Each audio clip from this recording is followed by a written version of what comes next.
Since I dumped the carb over, you can see some of the gases come out. Back right here where the gas connects to the float bowl, we've got a little screw there.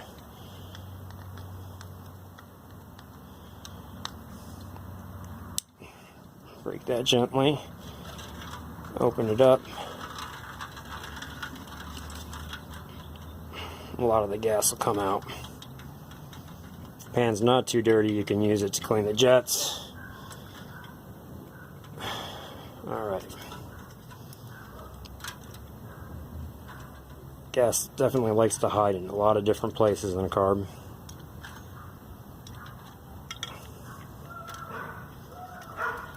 Not too big of a deal. Let's not forget to close that back up now so we don't forget and have it dump gas when we hook it back up later. Alright, so then these are the screws that we're going to need to get to the jets, basically the bottom of the carb. So you do not want to strip these. So push down real firm. Hopefully it breaks with that little click noise. Number 2 screwdriver. Absolutely use a number 2 screwdriver for this. Like I said before, you can replace these with hex nuts if you want to afterwards.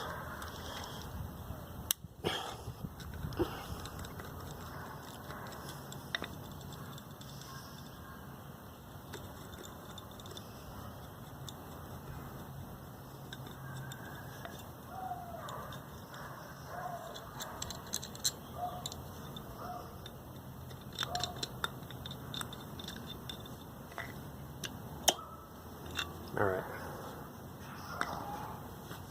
And what you got is, I believe this is a pilot jet. You have your slow jet is right there, and then your main jet is right here.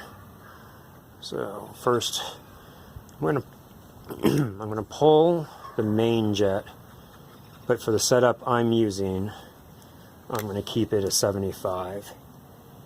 And sometimes you can look through it and blow through it or whatever, and just kind of gauge to see if you can see a little hole through there. That'll help. Obviously, if it's not visible, then it's definitely clogged.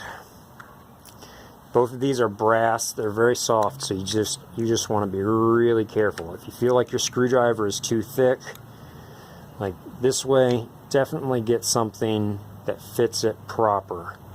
Because once you mar these up or mess it up, you're just pretty much screwed. You got to buy new jets. Have a hell of a time getting that one out.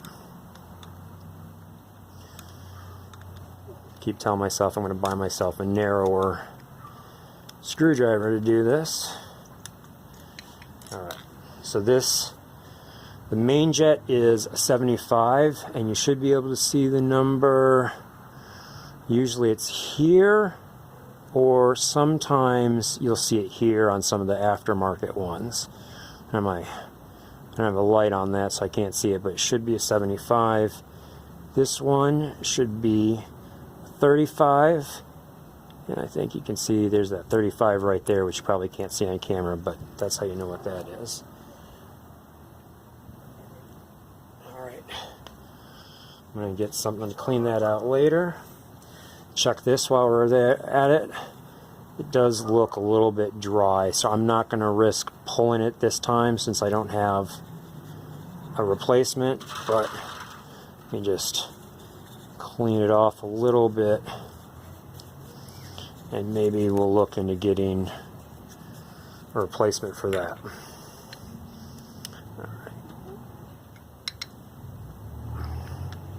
Alright, so for the intake that I'm going to use, I'm going to put the 75 main jet back in, although I am going to try to find a guitar string that will fit through there and kind of drag it through a little bit, nothing too rough.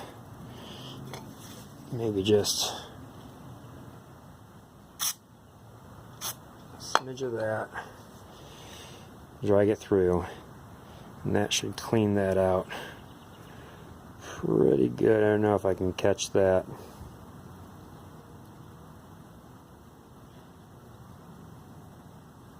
But it looks alright. Okay. These are a little bit harder to spot through. I am going to put about a 38 in for the intake that I'm doing on this. I don't know if this is a really tiny jet. Even if you can get it in a little ways, you can still kind of try to clean a little bit. Even check these little tiny holes right there.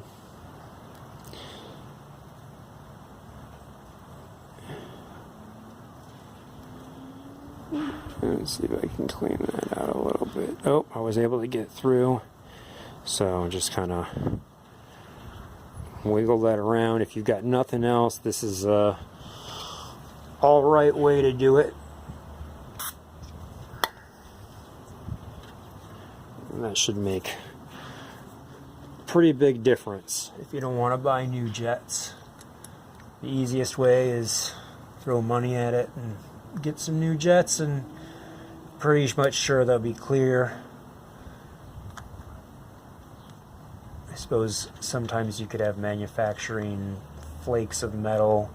And I've heard a lot of people who like to get smaller jets and just drill their jets out, because that way they know for sure that they're the right size.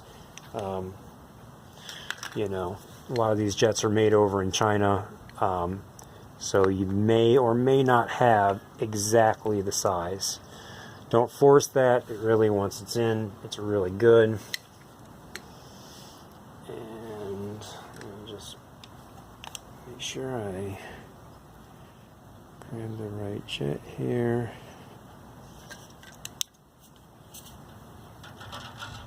And yeah, that's, I don't know if you can see that, but that's the 75. And put it right around, obviously.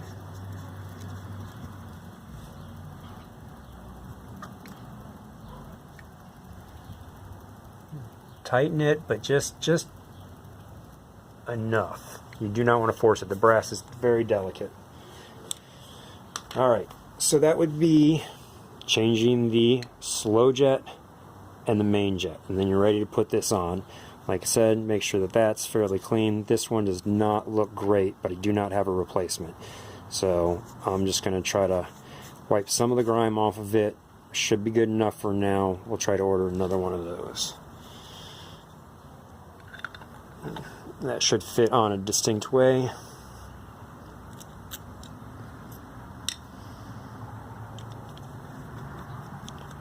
And then I'm going to tighten these down just barely. I don't think it's really important, but I always like to tighten them all, you know, kind of in a going around in a star pattern, if you will, or, you know, don't angle it by tightening one down too much, pinching the seal or something.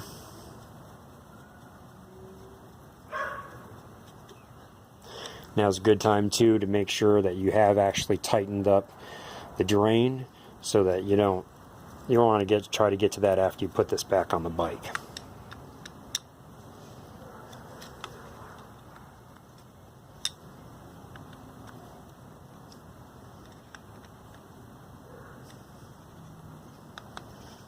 Alright, and that is back together and basically ready to go. I'm going to get some intake parts, we'll build out the intake, and then we'll work on reinstalling it on the bike.